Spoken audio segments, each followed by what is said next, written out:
Cada dia a crise mundial se mostra mais séria, mais perigosa, mais violenta e potencialmente mais destrutiva.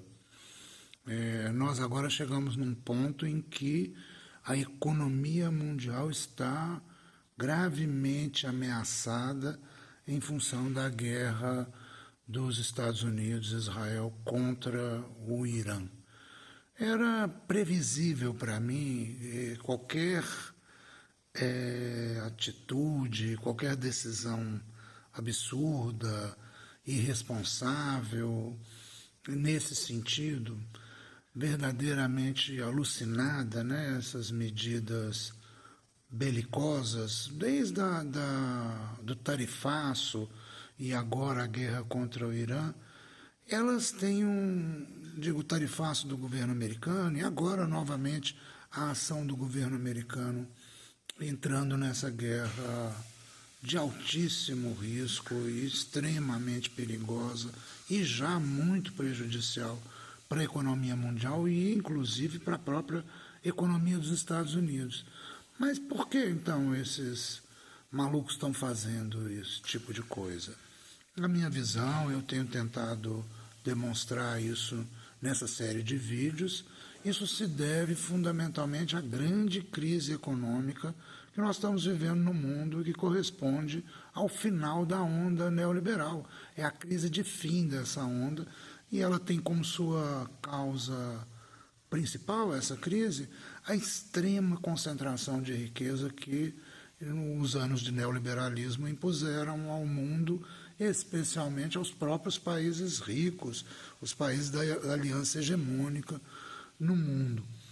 A gente está analisando aqui nessa série de vídeos todos esses aspectos aprofundadamente, associado a essa crise econômica, está clara a transição de hegemonia no mundo e também o fato único e peculiar de que a potência emergente que está superando, né, a grande superpotência mundial, que ainda é os Estados Unidos, essa potência emergente é a China socialista. Então, esses três aspectos fazem essa tempestade extrema em que a gente está vivendo no mundo, essa condição de risco muito alto em que nós nos encontramos agora. E são quais? A crise econômica do sistema capitalista mundial, que está atingindo sobretudo os próprios países ricos, a aliança hegemônica, né, em torno aos Estados Unidos, a crise da transição de hegemonia dos Estados Unidos, que está sendo superado pela China, e o avanço da potência socialista no mundo. Esses são fatores que estão mudando completamente a história mundial nesse momento, que estão direcionando essas tomadas de decisão, por mais absurdas ou translocadas que elas sejam, elas têm um sentido, infelizmente um sentido negativo ainda, porque são as ações alucinadas, as ações estúpidas dos liberais, dos bilionários, dos que querem deter e manter essa concentração de riqueza, querem manter e aprofundar, né, deter o seu poder, que já concentraram nesse período, e aprofundá-lo ainda. E tudo isso é contraditório com a própria lógica da economia capitalista e, portanto, essa crise é inevitável. Uma ação como essa da guerra contra o Irã, ela é evidentemente provocadora da crise. E ela é de se esperar nesse processo de crise, porque é assim que as coisas se resolvem da ótica liberal, conservadora na economia capitalista.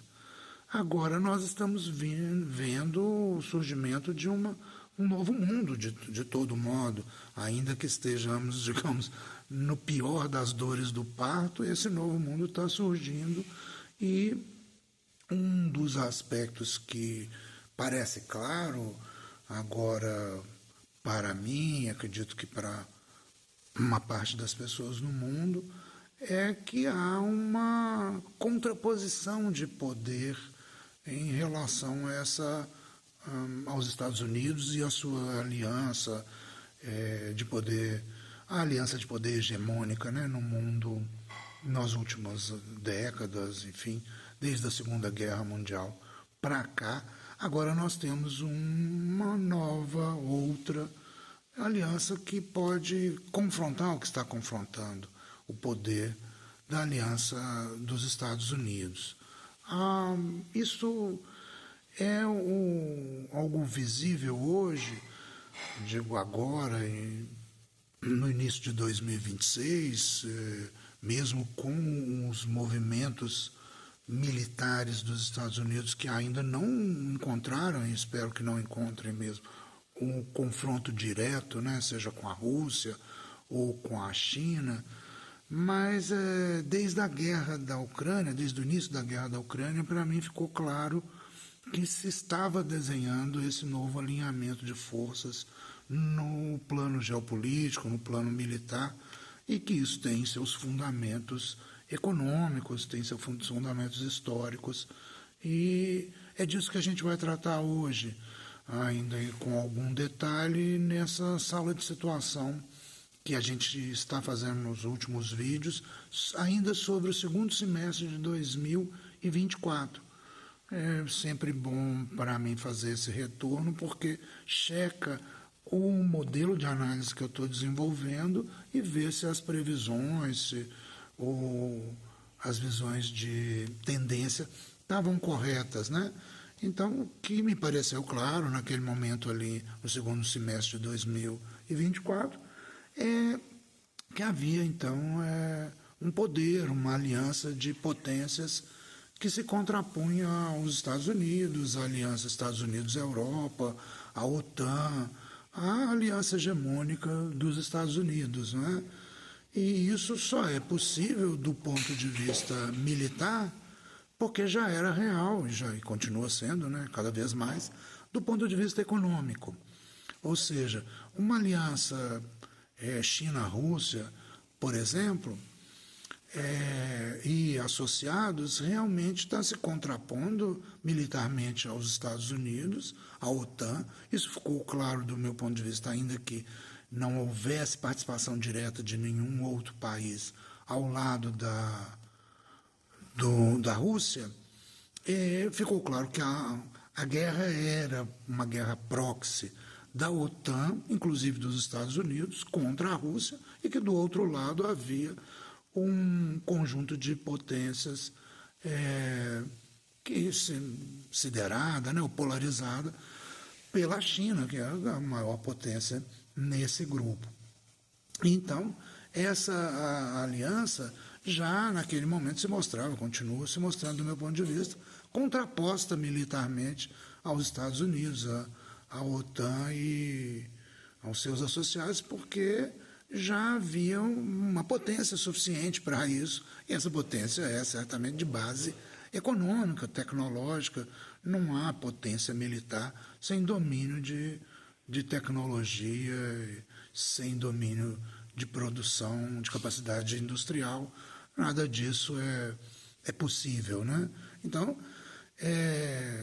o grande motivo para que haja esta alternativa de poder crescendo no mundo não é a grande potência militar da Rússia, ainda que isso seja da maior importância, mas é a grande ascensão econômica da China socialista. E isso chegou a um nível que realmente todo o poder, todo o domínio, toda a hegemonia, todo o império norte-americano e das suas potências associadas está sendo questionado, está sendo superado, está sendo suplantado no mundo. Nada disso existiu antes, nem mesmo no auge da potência da União Soviética. Então nós estamos, de fato, num mundo novo, com condições novas, e ainda que os Estados Unidos estejam obtendo sucessos, como tiveram na Venezuela, e talvez ainda, apesar de tudo estar indicando que não no momento, ou pelo menos já haver indícios fortes de que não no momento, pode ainda ser vitorioso, pode tomar decisões mais extremadas na guerra contra o Irã, e ter alguma vitória militar nesse sentido. Não parece que isso vai acontecer, mas, enfim, eu continuo achando que é bastante imprevisível a sequência de eventos a partir do começo da guerra, e vamos ver o que vai dar. Mas seja como for, como também em vídeos anteriores eu já analisei, ainda que sejam demonstrações de força dos Estados Unidos, são também mostras evidentes do seu enfraquecimento, da sua impotência. Tudo, aliás, que o Trump tem feito é uma mostra disso, uma tentativa desesperada de manter o poder dos Estados Unidos e de manter o poder extremamente concentrado nas mãos dos bilionários dos Estados Unidos. Só que tudo isso está ruindo, tudo isso está hoje contestado. Essa bipolaridade no sistema geopolítico mundial é o que está diante de nós, mas ao mesmo tempo ela é impossível, ela não é mais possível dada a integração econômica mundial. Então toda essa visão estratégica dos Estados Unidos hoje ela é anacrônica, ela é regressiva em relação ao estágio atual da integração da economia mundial. A ideia de um decoupling, uma separação econômica em relação à China, a ideia da imposição unilateral de tarifas, a ideia de apelar para as guerras, tudo isto mostra essa condição de relativa perda de potência e desespero nos Estados Unidos em relação a isso. E é claro que isso aparece na forma de uma contraposição ao poder chinês, mas também é claro que essa contraposição é, como eu estava dizendo, contrária à própria integração da economia mundial no estágio atual. E, portanto, ela só pode ser essa bipolaridade, essa polarização entre Estados Unidos e China, e a aliança dos Estados Unidos. E a China, do outro lado, só pode ser algo transitório. Mesmo assim, pode durar ainda algumas décadas adiante. Nesse período, as guerras persistirão. Então, muito provavelmente, como a gente está assistindo, eu dizia muito provavelmente lá em 2024, e até agora a guerra na Ucrânia prossegue, a essa nova guerra de dimensão média, né, ou até grande já com o Irã, e isso prossegue enquanto houver esses pontos de fricção no mundo bipolarizado, né, como estamos agora.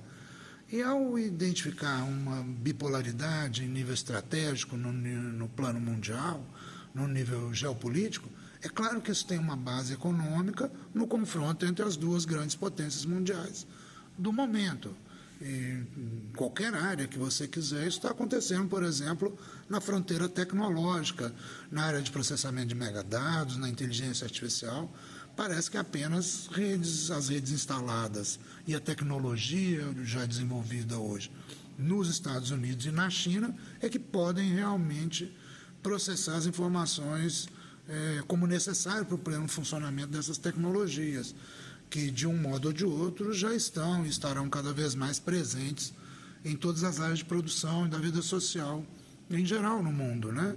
Então, isso mostra apenas, exemplifica, quem tem esse poder são apenas os Estados Unidos de um lado e a China do outro, e é essa polarização que eu estou apontando. Com certeza, nessa cisão bilateral do mundo, a posição de estados que tradicionalmente se colocam como independentes ou não alinhados, hoje vai ser definidora no curso dessa história próxima atual. Entre esses países, a Índia, o Brasil, a Indonésia e o México, por exemplo, são destaques e são atualmente e serão ainda no futuro próximo muito importantes.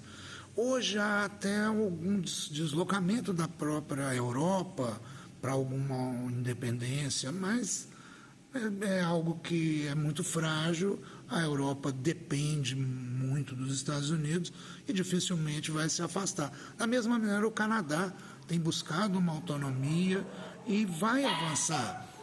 Nós vamos avançar para um mundo realmente multipolar com uma influência muito grande da China. É quase impossível que isso não aconteça, mas eventualmente isso se dará através de grandes guerras que não estão descartadas, né? Seja como for, logo mais é provável que já não sobre mais nenhum espaço para a neutralidade e que todos esses países nessa divisão mundial, e o Brasil entre eles, por exemplo, vão ter que se posicionar de um lado ou de outro. Isso realmente está acontecendo e eu tenho sentido, tenho percebido que, ainda que com dificuldades, o Brasil está andando para o caminho certo de se alinhar à força progressista, desenvolvimentista, humanizante, civilizatória, e não à destrutiva, regressiva, barbarizante e imperialista, né? Mas vamos lembrar que realmente nada é linear, nem homogêneo no desenvolvimento histórico. Então, o processo de decadência do Império Americano está em curso, mas se manifesta de forma desigual em regiões e localidades diferentes. E aqui no Brasil, nas Américas, enfim, é claro, foi o tema do vídeo passado, que a gente tem boa parte das nossas elites, boa parte, a maior parte, eu estou dizendo, do poder econômico, militar e político, que é completamente alinhado aos Estados Unidos. E mesmo aqueles que estão do outro lado do espectro político, aqueles, digamos, mais à esquerda, do espectro político e ideológico, não parecem conseguir a clareza e a consistência para colocar em xeque o predomínio dos Estados Unidos no nosso território e sobre a nossa população. Repito, isto era uma análise do segundo semestre de 2024 e hoje as coisas estão andando num sentido que já pode significar um início, né, de um distanciamento, de uma superação dessa condição, mas ainda somos vassalos dos Estados Unidos e submetidos ao seu poderio. Só que realmente a história mudou e mesmo nós aqui vamos ter que nos mover no sentido dessa mudança inevitável da hegemonia no mundo. E eu não digo que vai ser com palavras, com retórica de autonomia, soberania, mas com fatos, com mudança histórica real. E está em curso, ainda que com muita contradição e dificuldade.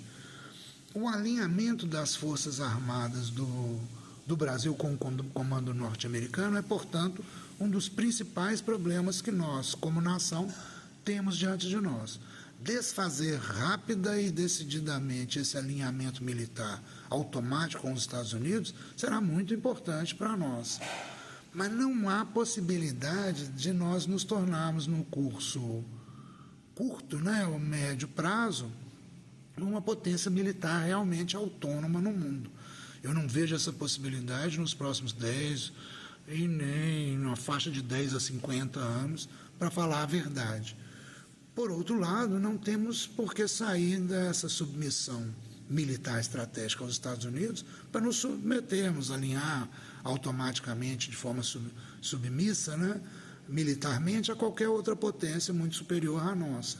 Não precisamos e não devemos fazer isso.